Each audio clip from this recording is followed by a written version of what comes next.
have Why the UFC Sucks Now by Patrick CC. I'm a big UFC fan. I'm not sure if it sucks right now, I'm not gonna lie. But let's see. The UFC is in a dark place right now. Technically, it is more mainstream and successful than ever, but for longtime fans, something just feels off. Back in the day, fans watched because there was a real story to follow. Rivalries felt per live movie, and fighters were either heroes or villains that we actually cared about. And the man behind creating those epic moments was Dana White. He used to share with the fans the same burning passion for the world of mixed martial arts and was desperate to prove that it was the most electrifying sport in the world, but not anymore. Dana is entirely checked out of the empire he worked so hard to build, now focused entirely on building his new dystopian sport called Power Slap, where the main event is Dana White versus his wife. But make no mistake, the UFC is not dying. With a $1.5 billion ESPN deal, weekly Apex cards, and record revenue, the UFC finally figured out the formula for guaranteed success. But in doing so, they traded passion for profits. The events blend together, and that emotional connection we once had feels like it's fading for most viewers. We are officially in the UFC dark ages, and today we're going to discuss what went wrong and what the future looks like for the UFC. Combat sports are inherently entertaining. After all, humans have been fighting in front of crowds for thousands of years. It's borderline in our DNA, but many fans overlook one major facet that takes these battles to the next level: the story. The story makes you care about the fight. It gets you involved in the fight, and without the story, it can be just random violence. The UFC and Dana White used to understand this perfectly. When George St. Pierre fought Josh Koscheck, it wasn't just about who was more skilled, it was a national hero defending his country's pride against GSP is definitely top 3, not gonna lie. The brash, arrogant loudmouth everyone wanted to see humbled. GSP was respectful, disciplined, and quiet. Koscheck was loud, disrespectful, and unapologetic about it. This fight is about Josh Koscheck knocking out George St. Pierre and off 23,000 French Canadians. When Anderson Silva fought Chael Sonnen, it felt like a comic book clash between greatness and delusion. Silva was the Damn, that looks so young, bro. That's crazy. Soft-spoken champion with an aura of mystery and near invincibility. Sonnen was the trash-talking underdog who ran his mouth so long and so loud that even people who didn't know MMA were tuning in, hoping to see him get knocked out or maybe pull off the impossible. Well, first off, I offer absolutely zero apologies. And secondly, listen guys, if you're not willing to go too far, you will never go far enough in life. And I don't care. I don't promote fights, I pick fights. I'm like John Jones, I sound like Sean Combs, and I got trombone-sized stones like John Holmes. Him and Conor, I'm not gonna lie, best trash talkers of all time. And then there was Conor McGregor versus Khabib Nurmagomedov. I'm not gonna lie though, nowadays nobody be trash talking. Everybody be like complimenting each other and just, you know, like I get it.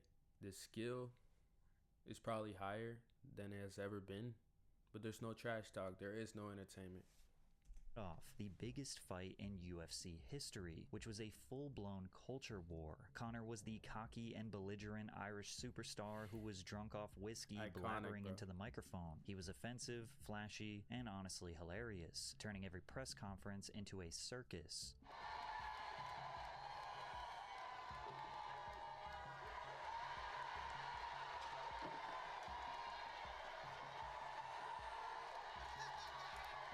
On the other side, Khabib was calm, stoic, devoutly religious, and most importantly, undefeated. He didn't care about fame or attention. He wanted to silence Conor's chaos with discipline and dominance in the name of Allah. For each of these fights, fans picked a side like they were standing behind two generals headed straight at each other for war. But today, there is no reason to rally behind a major fight. Most people don't even look forward to it anymore. Saturday just rolls around and you think, is there a fight tonight? And there is. Okay, I guess I'll watch it. And make no mistake, there are still incredible fighters that are well worth watching, but skill alone will not carry this sport long term. Fans want heroes to cheer for and villains to root against. Their meaning. But these stories don't just magically appear. Bro, am I tripping? That was a weird cut right there. Like, meaning. But these stories don't just magically appear. They are carefully crafted for years, and the man responsible for developing most of these iconic narratives is Dana White. For 25 years, Dana was the face of the UFC after he became the president of the company in 2001. Along with countless other behind-the-scenes tasks, Dana took on the crucial role of the promoter. But he wasn't only trying to sell fights for profits, he wanted the people to care the same way he cared. He was the guy in front of every camera, at every weigh-in, at every press conference, telling you why this fight mattered. This level of passion and presence built the UFC into what it is today. You want to hear how pathetic this is? I have no hobbies or interests outside of the UFC. This is all I do is work. It's so sick and so twisted. You know, Lorenzo and I live next to each other right now.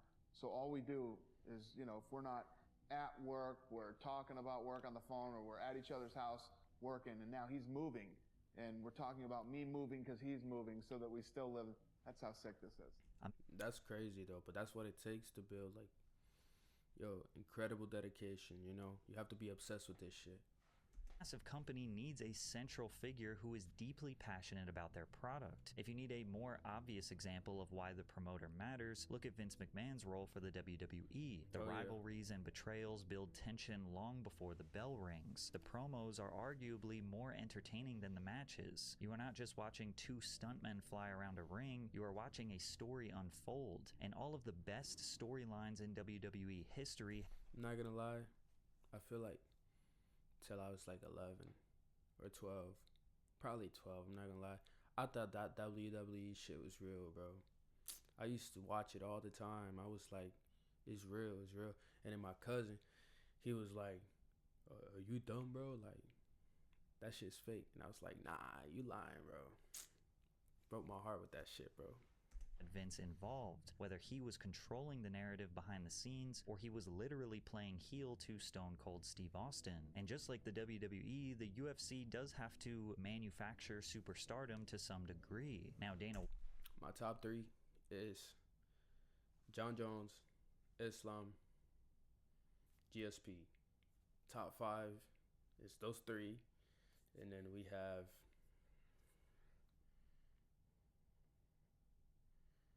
Bro, who's missing, bro?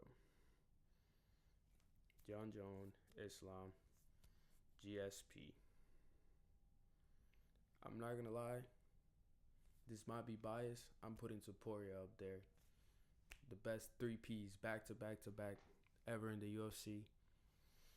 And then who's 4, bro? Who is 4? Marab is definitely up there. But those are like newer champs. I'm not gonna lie, Prime Izzy, goated, bro, goated.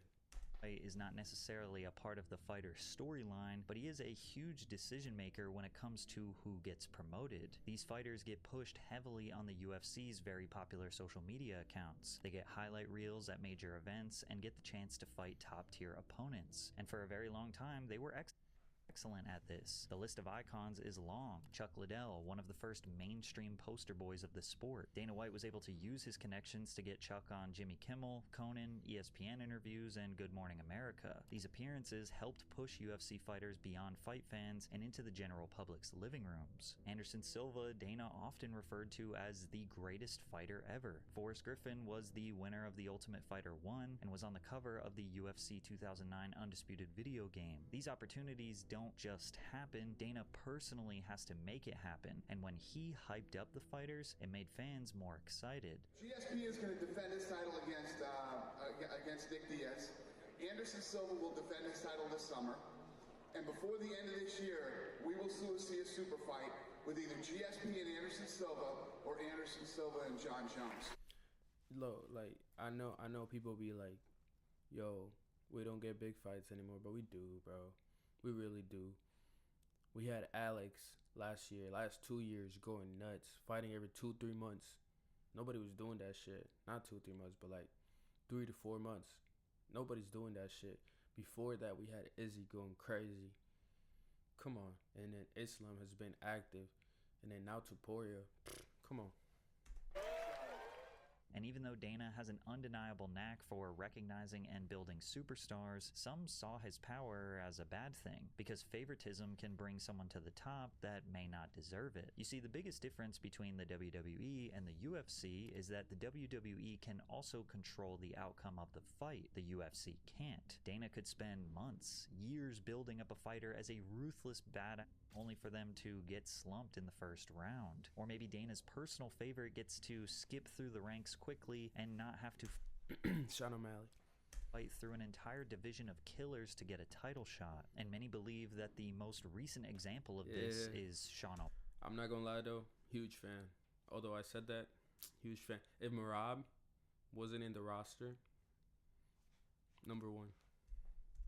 Sean O'Malley was carefully built up as a UFC superstar from the moment he emerged on Dana White's Contender Series in 2017. His one-punch knockouts, rainbow-colored hair, and Twitch streamer gamer persona made him immediately marketable to a younger audience. The UFC put him on high-profile cards, gave him favorable matchups, and heavily promoted him across social media. But as the hype grew, hardcore fans started to push back. They criticized that he hadn't fought many ranked contenders and accused the UFC of protecting him to preserve his star power. When he lost to Marlon Chito Vera in 2020, many fans took it as proof that O'Malley wasn't the elite fighter the promotion made him out to be. However, he had a convenient nerve injury.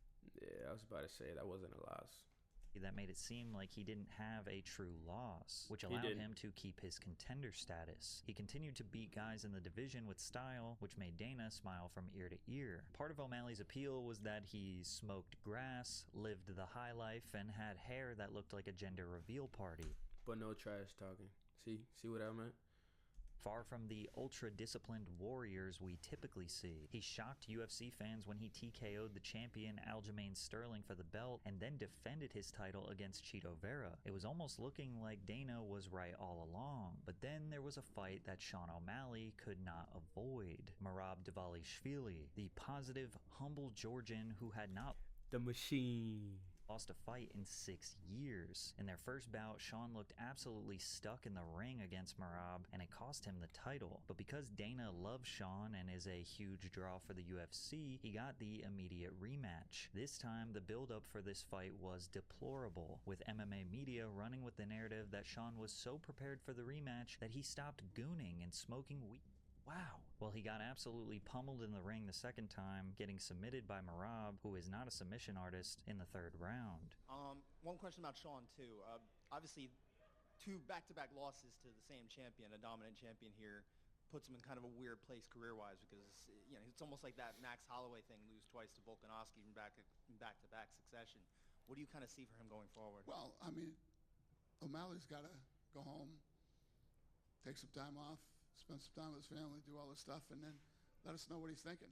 I have no idea where his head's at or where his head's going to be in a month. So this is one of those things, you let this kid go home and enjoy his life for a little while. And imagine being able to build anything just by thinking about it. Meet Base 44, a complete AI creation. Clear his head and figure out what he wants, and then come back and tell us, and we'll figure it out. I love how sad Dana always sounds when his money boys lose. Now, this is actually kind of a double-edged sword. On one hand, fans want Dana to be more involved with the marketing and promotion, but on another, they want him to remove his bias and favoritism. This is now known as Dana White privilege, thanks to Tony Ferguson. I'm gonna be real. You got it. Yo, Tony has to retire, bro. Got this attitude. You got Dana White privilege. Tony. Okay, so I wasn't tripping. Their voices squeaked. Thanks, Dana. Many UFC fans believe that Dana's favoritism has prevented others from getting their fair shot at superstardom, like Demetrius Yo, I don't think Conor fighting ever again. Mighty Mouse Johnson, who defended the flyweight title 11 times, but Dana never promoted him like the other champ. Yo, I didn't put him in my top 5. That's flaw. He up there. I'm not gonna lie. He up there. He's definitely up there.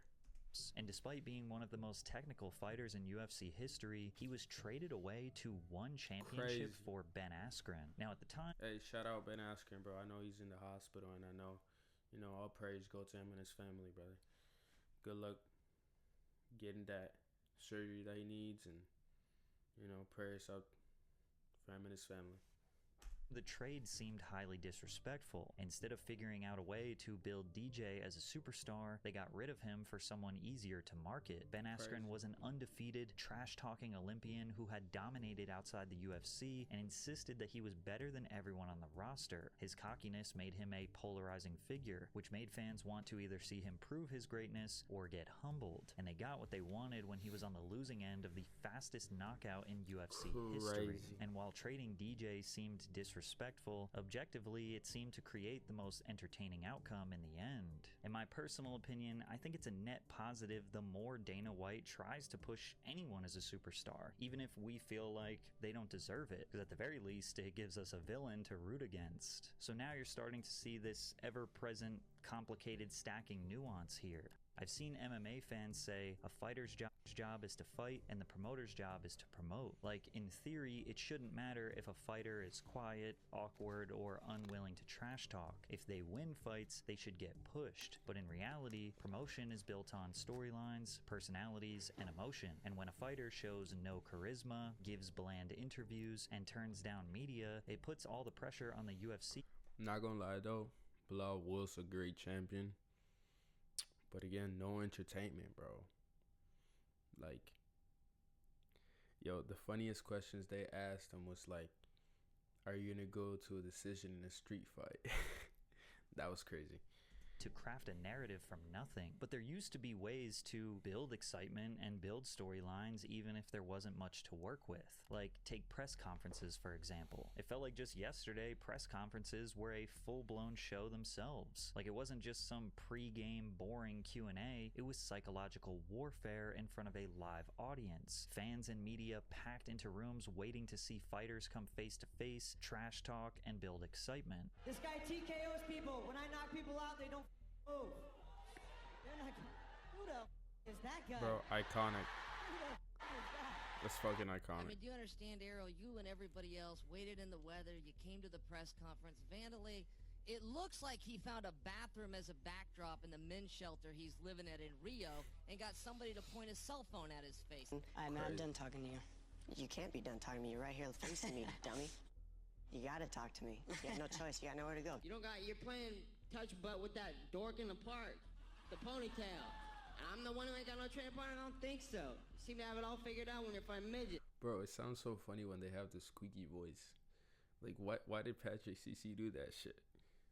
Now most of the time you get what looks like a corporate board meeting with two guys having a compliment contest for 10 minutes. The drama and unpredictability of these events are mostly gone. Then again, it's back to what we said before. Looking at it from a business perspective, does it make sense for the UFC to spend all this money and pack out a venue for a press conference just for two dudes to love each other on stage? The UFC is now a multi-billion-dollar business. But that's what I said, bro. They get up there and they just be complimenting each other. Like, come on, bro. I want some bad blood, bro.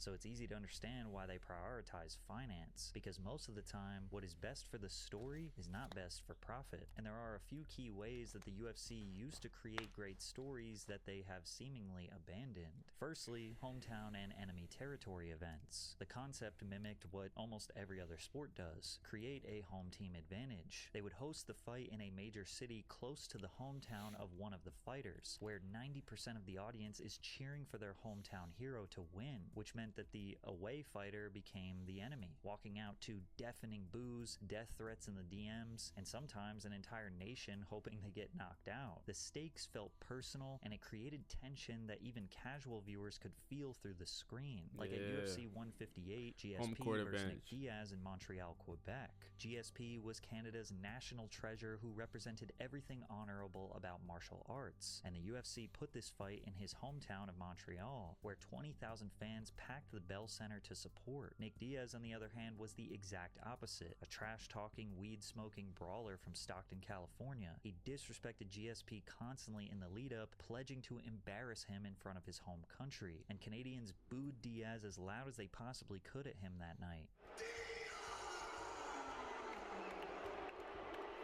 When when GSP dominated Diaz in front of a roaring hometown crowd, it felt like the entire nation of Canada was defending their champion's legacy. But the craziest moments are when an away fighter wins in enemy territory, silencing the boos from thousands of fans. Like at UFC 77, Rich Franklin vs. Anderson Silva 2. Rich Franklin was Cincinnati's golden boy, a former math teacher turned middleweight champion. He represented the... Bro, imagine that's your math teacher, bro.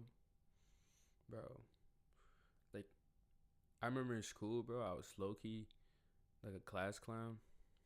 Like, I wasn't a class clown, but like, I would just have fun in school, you know? Bro, if you mess around with this dude, you're cooked. Yo, I'm paying attention. I'm getting straight A's in this class. Middle America everyman, humble, and hardworking. His opponent, Anderson Silva, was the dominant Brazilian champion, invading enemy soil to defend his belt. He's Thousands up there too. of fans came out to support Franklin in what they hoped would be his redemption arc after getting brutally knocked out by Silva the first time. But Silva didn't just beat him, he dismantled him, finishing Franklin with devastating knees to the head, silencing the sold-out Cincinnati crowd. The home versus away concept can even make non-championship fights more exciting, like on UFC Fight Night in Liverpool, where Darren Till faced off against Stephen Wonderboy Thompson. Till walked out to roaring cheers from his die-hard hometown fans.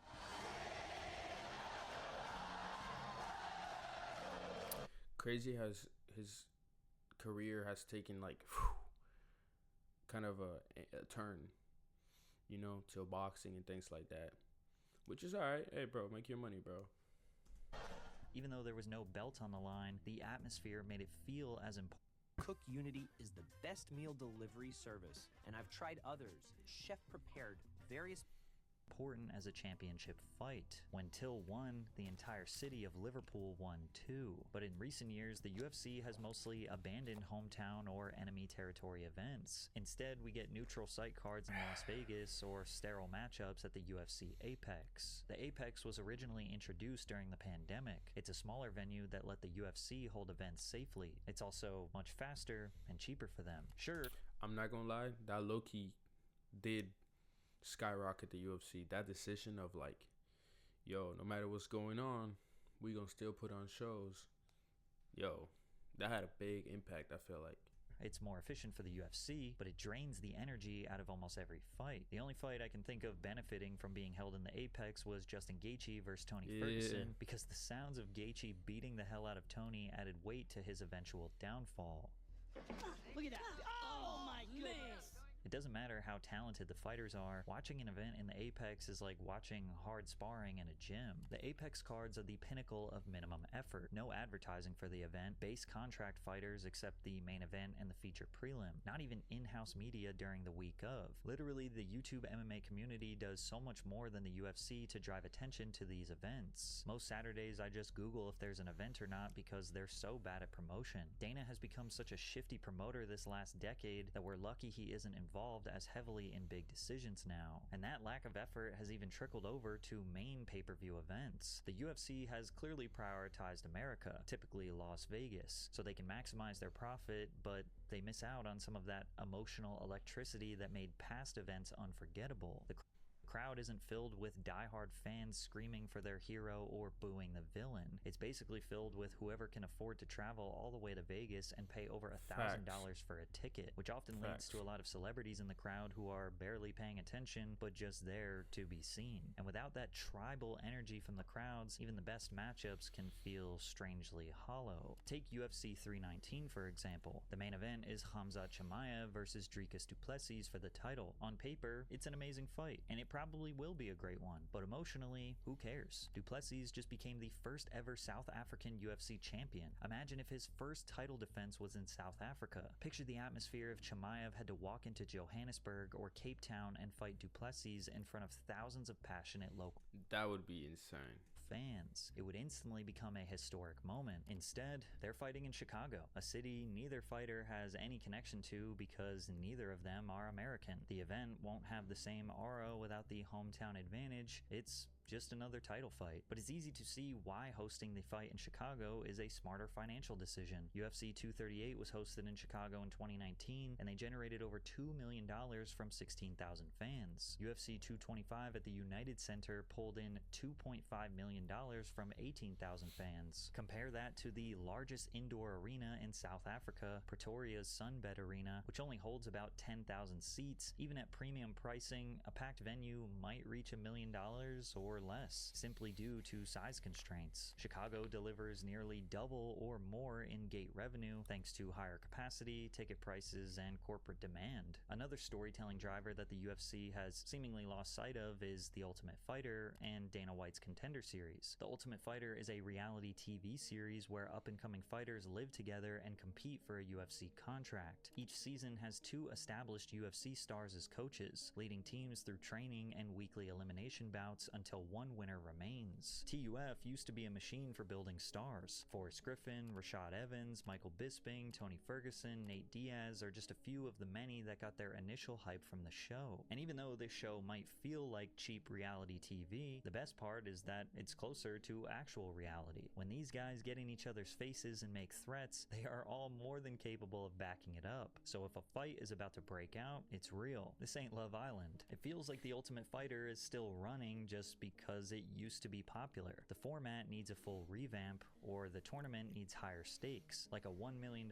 prize for the winner. Bigger rewards would attract better talent and raise the level of competition. It would also elevate the drama, which is what makes fans care about these fighters long before they ever step into the octagon. But as we've said time and time again, it requires marketing. People have to care about this show if you want them to care about upcoming fighters. Which brings up a very interesting point. When the UFC was growing, Dana was trying to prove to the world that the UFC was the most electrifying sport on the planet. So they had the incentive to put on the best event possible, to create the best show possible, to make the most engaging storylines possible, and of course they were trying to make money, but the way to make money was to make the best product possible. And the work they put in for the past 25 years to produce that great product is what allows them to be lazy today. Their minimal promotion, unexciting talent scouting, and neutral locations are still producing massive profits for them. The UFC pulled in $1.45 billion in 2024, which is up from $1.2 billion in 2023. In Q4 alone, live events generated $64 million. UFC 306 at the Sphere broke records with a $21 million gate, the highest in UFC history. And since Dana White is producing record profits for the company, it's unlikely things will change. These days, Dana and the UFC as a whole seem completely absent from valuable promotion. The best we get is him posting a selfie video on his Instagram with a fake excited voice while reading off a script. What's up, everybody? It's Fight Week live this Saturday night from the sold-out Prudential Center in Newark, New Jersey. The main event, Marab versus Sugar Sean O'Malley for the bantamweight title. Another perfect example is the nothingness they gave fans at UFC 310. So we get a press conference without Dana, which makes it less interesting. We get no real promotional pieces on the fighters that are interesting at all. Basically, we get embeddeds, which are low-level vlogs, which basically just shows, oh, Pantoja got a haircut? Oh, Gary's playing. And a lot of people don't know about the embedded series. I'm not gonna lie.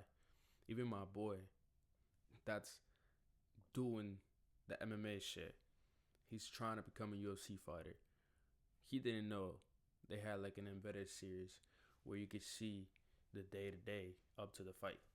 So they're not doing a great job promoting that either. Oh, they're going to show B-roll of them riding down the street in Las Vegas or getting dropped off at the press conference? Oh my God. I don't even watch the embeddeds anymore. I don't care about the embeddeds at all. But the main reason why Dana is checked out of the UFC is because he is spending most of his marketing efforts on growing an entirely new sport called Power Slap. Power Slap is a sport based around 2 guys taking turns slapping each other until someone can't continue. Oh man, this is gonna suck. Welcome to the welterweights. Oh. Yep. That's it. And Dana is all in on this, using the UFC's massive social media following to promote it, and even saying it will be bigger than the UFC one day. And some of you were there and heard me in the early days. I said this will be the biggest sport in the world. This will be bigger than the UFC.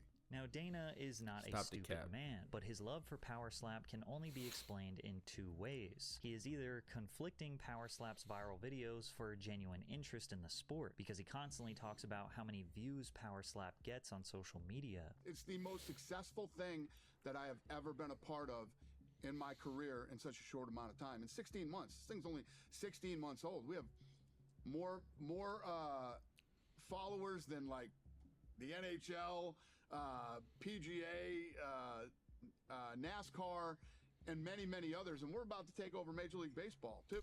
All right, so look, clips-wise, great. But nobody's like, yo, you gonna watch that new Power Slap. Here, pretty soon. On all social platforms. And billions of views in just clips. 16 months. The EBITDA on this thing is off the charts. The revenue is unbelievable. And we have more sponsors in 16 months than the UFC had in 8 years. However, the reason why they get so many views is the same reason why any other street fight would, or why someone falling off of a bike would. It's a short dopamine boost that gets lost in the endless feeds of bite-sized content that will be Bro, it comes at the expense of people having brain damage. And at least in martial arts, if you're good, you'll get in there, you won't get touched. But there, even if you're good, you're still gonna get hit. You're still gonna get probably concussed. Bro, that's definitely top 3 most dangerous sports out there. Gotten faster if you than can call it it a took to sport. watch the video. This will be bigger than the UFC. No chance. Nah. As an average person that turns on the TV and I watch Power Slap, I'll tell you what I do. I watch match 1, and it's the same. I watch match 2, it's the same. I watch match 3, it's the same. And I watch 4, it's the same. I'll nail it on that one. They're done. That's it. Not gonna lie. Tell me what's the same about each match you watch. Somebody raises their right hand. They then make direct contact with somebody's face, and then somebody either falls or they don't. Nobody respects Power Slappers. They just want to see them. Yo, I'm not gonna lie. Respect to that guy, bro. Bob. I think that's his name. He said it how it was. I'm not gonna lie. And to the man's face. Knocked down, which is why his excitement for the sport is probably just him seeing dollar signs. He knows Power Slap will not be bigger than the UFC. He just sees it as another event he can host around the world to sell overpriced tickets, food and drinks, and attract corporate sponsorships willing to put their logo on something that will go viral on TikTok. Power Slap has taken up a significant amount of Dana's time since he is hosting press conferences and filming promotional segments for it. He's even using UFC resources to promote the league. But fans felt his lowest move was him resorting to hiring an OF model to give away a supercar as a promotional tool for Power Slap. Bro, that's crazy.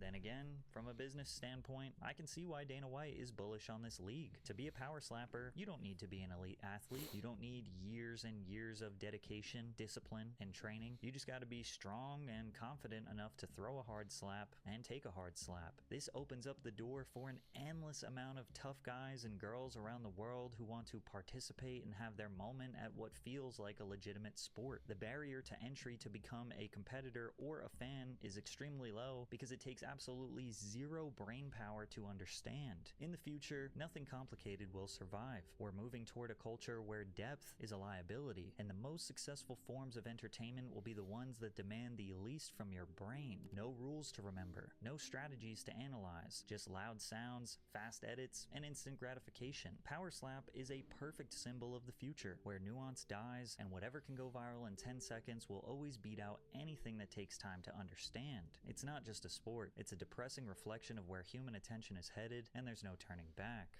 Bro, great video by Patrick CC. I'm not gonna lie, I still believe the UFC has a hell of a run to go to. I think the skill right now, it is at its peak. I think the champions right now are at their peak. However, trash talk is a problem. There is not as much trash talk as there used to be. Anyways, Power Slap, bro, I don't see it. I don't get it. All right, you slap a guy, either he goes to sleep or he don't. That guy said it perfectly. I think it's overhyped. But the UFC doesn't suck right now. It's just missing that it factor. The UFC needs a new McGregor.